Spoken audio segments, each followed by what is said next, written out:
America ने Venezuela के राष्ट्रपति निकोलस मादुरो के सिर पर $15 मिलियन यानी करीब 125 करोड़ रुपए का भारी भरकम इनाम रखा था। और इस बड़ी रकम को जीतने का प्लान सिर्फ 60 लोगों की एक छोटी सी टीम के सहारे एक पूरे देश की सरकार को गिराना और उसके राष्ट्रपति का अपहरण करना। इस तस्वीर में कराकास शहर के विस्तार को देखिए।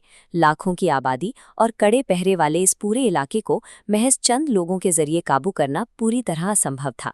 इतने बड़े देश पर कब्जा करने के लिए 60 लोग ऊंट के मुंह में जीरे के समान थे। संसाधनों और टारगेट के आकार के बीच का यही भारी अंतर इस मिशन की सबसे बड़ी खामी थी, जिसने इसे शुरू होने से पहले ही फेल कर दिया था। मिलिए पूर्व अमेरिकी ग्रीन बेरेट कमांडो जॉर्डन गुडरो से। वे अक्सर मियामी के बीच पर इस तरह सर्फिंग बोर्ड थामे अपनी सर्फर ब्रो लाइफस्टाइल का प्रदर्शन करना पसंद करते थे। इन्होंने अपनी प्राइवेट सिक्योरिटी कंपनी सिल्वरकॉर्प यूएसए शुरू की। ग्राहकों को लुभाने के लिए ये किसी हॉलीवुड एक्शन फिल्म जैसे शानदार और तेज तरार प्रोमो वीडियोस का इस्तेमाल करते थे। इसी दिखावे के दम पर गुडरो ने एक बहुत बड़ा सौदा हासिल किया, $112 मिलियन का एक प्राइवेट कॉन्ट्रैक्ट, जिसका इकलौता मकसद वेनेजुएला के राष्ट्रपति को किडनैप करना था। ये डायग्राम दिखाता है कि एक असली तख्ता पलट में कितना खर्च आता है।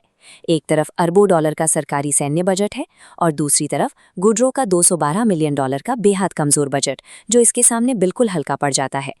असल में गुडरो अपनी इस भाड़े की सेना को किसी टेक स्टार्टअप की तरह चला रहे थे। उन्होंने जमीनी सैन्य प्लानिंग की जगह हॉलीवुड जैसी शोबाजी को अहमियत दी।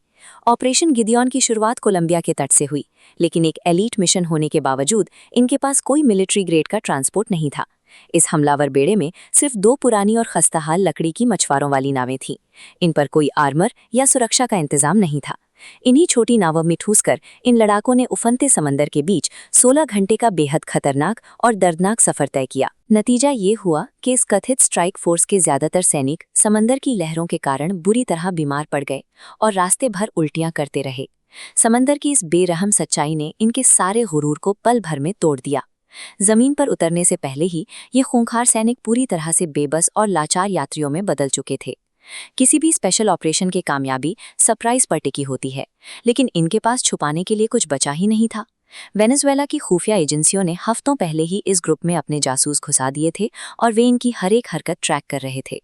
सबसे बड़ी शर्मिंदगी तो ये थी कि नावों के तट पर पहुंचने से काफी पहले ही इस मिशन के नक्शे और सीक्रेट प्लान सोशल मीडिया पर खुलेआम लीक हो चुके थे। जब ये भाड़े के सैनिक वेनेजुएला के समुद्र तट पर पहुंचे तो उन्हें लग रहा था कि वो एक सीक्रेट स्ट्राइक को अंजाम देने वाले हैं, लेकिन तट पर उतरते ही उनका सामना वेनेजुएला की भारी भरकम सेना और बख्तरबंद गाड़ियों से हुआ, जो पहले से ही उनके इंतजार में तैयार खड़ी थीं। गुडरो की टीम एक आत्मघाती जाल में सीधे जा घुसी थी, जहां उनके खुद के अहंकार ने उन्हें अपनी कमजोरियों के प्रति पूरी तरह अंधा कर दिया था। इस नासमझी का अंजाम भयानक था। पहली ही भिड़ंत में 6 भाड़े के सैनिक मारे गए। ल्यूक डेनमैन और एरन बेरी नाम के 2 पूर्व अमेरिकी सैनिकों को पकड़ लिया गया। उनके हाथ प्लास्टिक से बांध दिए गए और उनसे कड़ी पूछताछ की गई। इसके बाद वेनेजुएला सरकार ने पकड़े गए अमेरिकियों को नेशनल टीवी पर अपनी जीत के प्रोपेगेंडा के तौर पर दुनिया के सामने परेड करवाया।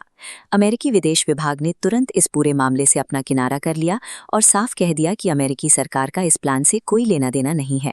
प्राइवेट वॉरफेयर की यही सबसे कड़वी सच्चाई है। जब ऐसे गैर आधिकारिक मिशन फेल होते हैं तो सरकारें तुरंत मुंह फेर लेती हैं और लड़ाकों को उनके हाल पर छोड़ देती हैं। ऑपरेशन गिदोन को आधुनिक इतिहास का सबसे बचकाना और बिना सिर पैर का तख्तापलट माना जाता है। इस फ्लोचार्ट को देखिए। शुरू में सब कुछ $212 मिलियन के भारी पे आउट की तरफ जाता दिख रहा था, लेकिन जल्द ही ये प्लान चकनाचूर हो गया। मुनाफा 0 रहा और बाकी को लंबी जेल हुई। तो अब सवाल ये है, क्या इतने रुपयों के लिए भी किसी ऐसे नामुमकिन मिशन में अपनी जान दांव पर लगाना सही था?